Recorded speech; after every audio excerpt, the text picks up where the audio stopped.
Hello everyone, I'm Michelle Alva and I'm here with Lynn Everard, my book editor, who has helped me so much to open myself to this possibility of publishing Your Vagina Matters, and so does the rest of you.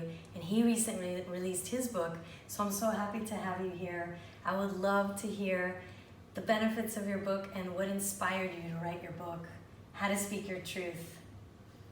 So thank you. The reason I wrote the book is because I, like many other people, spent much of my life being unable to speak my truth. As a product of incest, I grew up in a home where I believed that in order to keep myself safe and my grandmother safe, I needed to be perfect, silent, and invisible. And I carried that belief through much of my life until I got divorced and started looking for another way to live my life because I wanted to do something different, and started down this path of self-discovery and learning about all kinds of things that I wasn't aware of, and realized that I couldn't speak my truth. And I really wanted to, but I didn't know how, so I needed to start down this journey of discovering how I could do that. And in the process of discovering an approach or a methodology, I was also able to begin to understand why I couldn't speak my truth, and then to dig into all the reasons of why most people can't speak their truth. And then I discovered something amazing, that once I learned how to speak my truth, I was living in this place of incredible freedom, because I no longer needed to worry about what I said or didn't say as it related to the people in my life.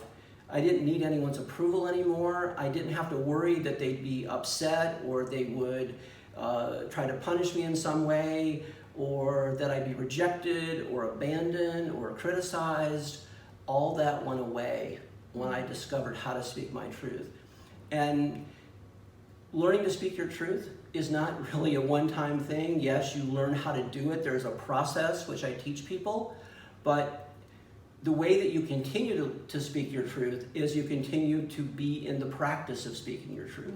You continue every day to take the situations that come and apply what you've learned to those new situations. That's awesome. Can you tell us a little bit about your story and what you had to hide, or what you felt, why you felt you had to hide? Yes. Or not speak your truth, why it was difficult? So growing up, my father was an alcoholic with a temper, and in order to be safe or feel safe, I saw my grandmother, who was his wife. She never said a word, and it's funny because I remember, I think, every voice I've ever heard in my life, except for one. I do not remember her voice. And so I learned by watching her to keep very quiet at home, keep to yourself, don't cause any problems, because you don't want the result that's going to happen. And so I carried that through my whole life, and then I went off to college. I met a woman that I married, and guess what? I was afraid to speak my truth in my marriage. So that meant opinions that didn't matter. It also meant my thoughts about really important things that did matter, but I was unable to speak up, because whenever I thought about speaking up, I could see my father. And then that belief came back, and it said, oh no, you don't dare do that. And what would happen as a child, if you don't mind me asking, if you did? Or do you have a memory of that, or did you just never try? Well, it's funny, I never really tried. Wow. So it was all based on fear, not yes. the truth. Yes. Or what could happen, which never did happen. Right, and I was very concerned about my grandmother and how he would treat her. And I saw the fear in her. And so I just learned to emulate the fear. And then in looking back on it, I realized, oh, well, the way I emulated the fear was by attempting to be perfect, being silent, not speaking up, and basically being invisible so that I wouldn't be seen. So that led me in a lot of my life to wanting to be the person that would sit in the back, person that would be very quiet. When people would first meet me, they wouldn't get much from me because I was used to being quiet and silent. As time went on and I started to mature a little bit more, I was able to break that mold a little bit. But where I chose to speak my truth wasn't my truth. I learned to speak other people's truth in various scenarios in life, in legal, as an expert witness and in court cases and things like that. I could speak up all day long because it wasn't my truth.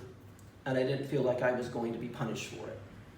So what helped you to discover your own truth? Which I think a lot of us struggle with, knowing ourselves, especially if we're raised with parents that tell us how to be.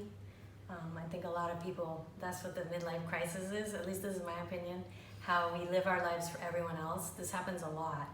And then we wonder why we're not happy. And we are married, we have the career, but the inside juicy part of us sometimes is not, and that's our truth coming out. Right. Yeah, it's a very difficult. It can be a very difficult process. It can be very difficult to determine our truth. In my case, I grew up believing that my father was my father and my grandmother was my mother.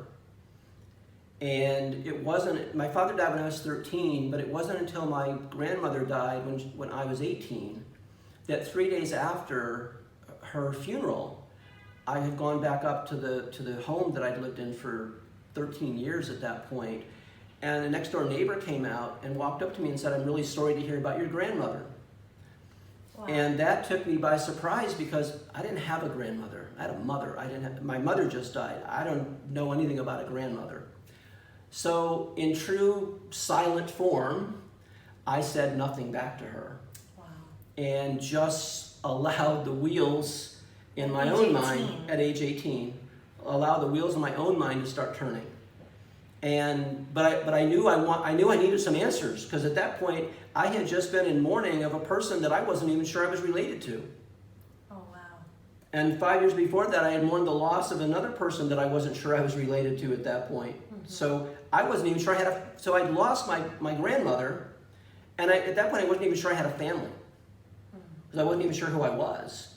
But I thought, well, okay, maybe I can get some comfort by going and asking the older brother who I was staying with. And surely he would understand, he would know what had happened. And so I asked him, and in a very loud, strong, stern voice with a really beet red face, he said, "We do not talk about that in this family." So that was the origin of my existence. And I was told by that brother that I trusted, "We don't talk about that." So you still didn't get answers? So I didn't have any answers. And it took me, I didn't find out who my father was for sure until I was 32. Wow. I didn't find out who my mother was for sure until I was 50. Wow. And it was just a process of trying to figure stuff out. The only reason I found out at 32 who my father was because my wife at the time and I were thinking about starting a family. And I had thought that there was another sister that I might be her son, and just couldn't bear the thought that the man she was married to, who was very abusive, he was actually a meaner person than my father was. And so I'm thinking, okay, if this man's DNA is in my system, I'm not fathering any children, because I have no idea what I'll do to them or what they'll do to others.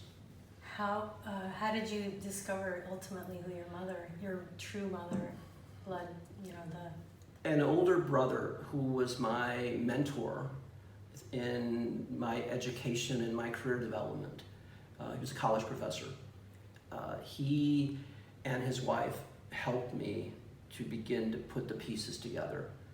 And then they of course knew who my real mother was, and then they asked her if she was okay with me knowing. And then before she said she was. Before they told me, yes. And then they went back to her again and asked her if she'd be open to my having a phone conversation with her. So, the crazy thing was that I actually grew up with this person, with my mother, believing that she was my sister, because that was the story that everyone was forced to tell.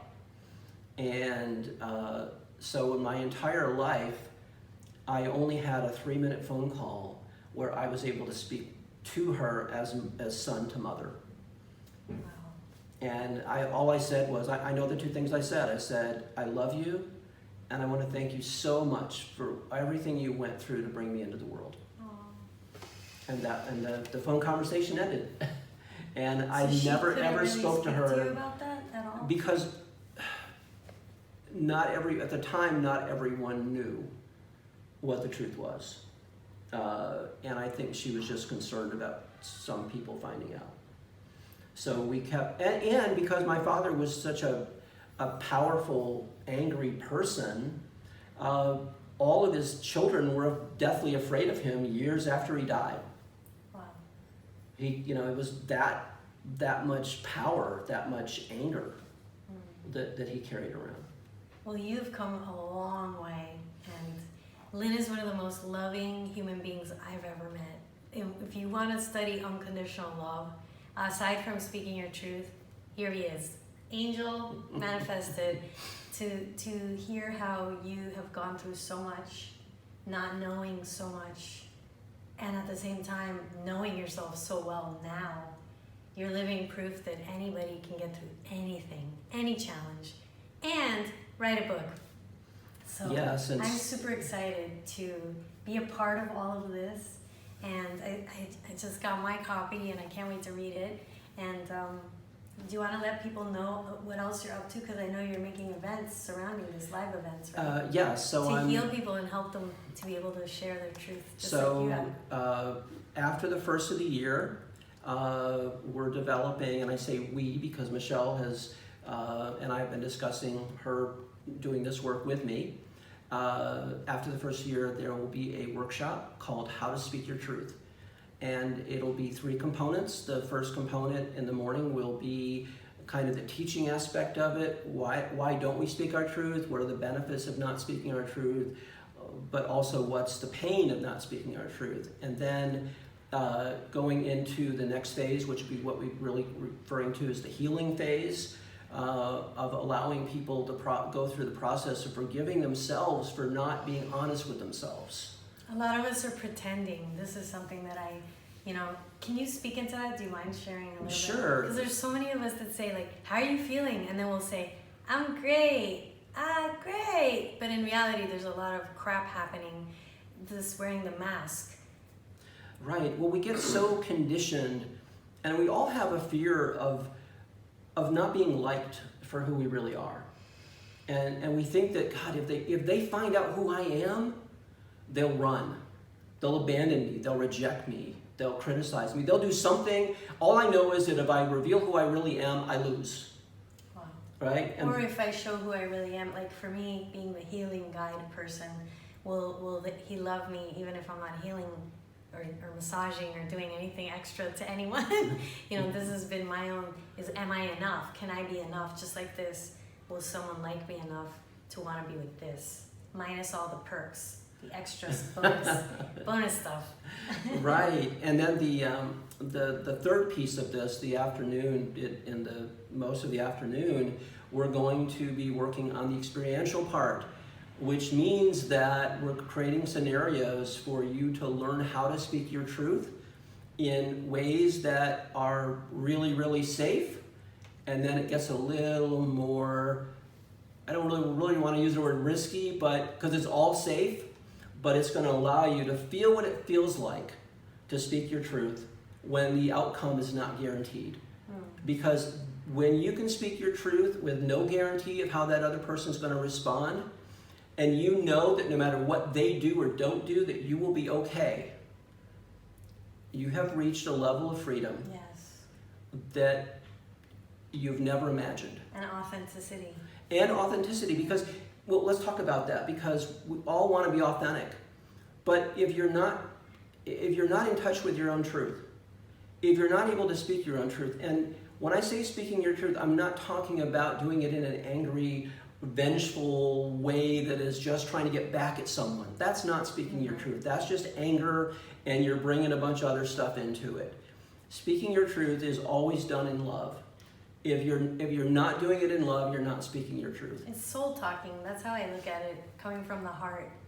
You can never go wrong saying something from your heart. That's what I've learned. Even if people may not like it initially, eventually they'll come around because it's coming from your gut, your heart, your intuition, your soul. Yeah, and when you're able to really be authentic within yourself, right? Because if you know the truth and you're speaking something other than that, you're actually at war inside yourself. You're not in integrity, because integrity really means being at peace with yourself. So if you're at war with yourself, what is it that you're going to project out to others when you're trying to speak something? And if you're not able to speak your truth, then, you know, I hate to say it this way, but basically you've been lying to everybody. And so how can someone trust you? How can they trust your word? How can they trust who you are if you are unwilling or unable to speak your truth to them? And when you learn to speak your truth, where you really end up is in this space of finally, for many of us, finally not needing another person to validate our existence. Not needing anything to happen a certain way in order to make us feel whole. Yeah, that's freedom and empowerment, and I'm really grateful that you wrote this book. It's going to help millions of people on the planet. Thank you for sharing so much, Lynn. Thank you for who you are. And folks, just go to Amazon.com and speak your truth. Lynn Everard. Make sure to put an awesome review after you read the book. And I look forward to more of these amazing, juicy conversations. And have a great day, everybody. And also, don't forget, Michelle's book is going to be happening. So yes, thanks to him. we're working on it. And do you want to just share your website or your yes, you can find out what I'm up to at lynneverard.com. You'll find the work I'm doing as an author coach for wonderful people like Michelle. And also work in the area of helping people identify the stories that they tell themselves. They're mostly negative, and how those stories impact us. And there's a program that I've been developing to basically help people catch themselves in the act of making up stories that hurt them, and to learn how to make up stories that actually help them. And so that's going to be coming in probably sometime in 2020 as well. That's awesome. Thank you, Lynn. Thank you. You're so awesome. Bye, everyone.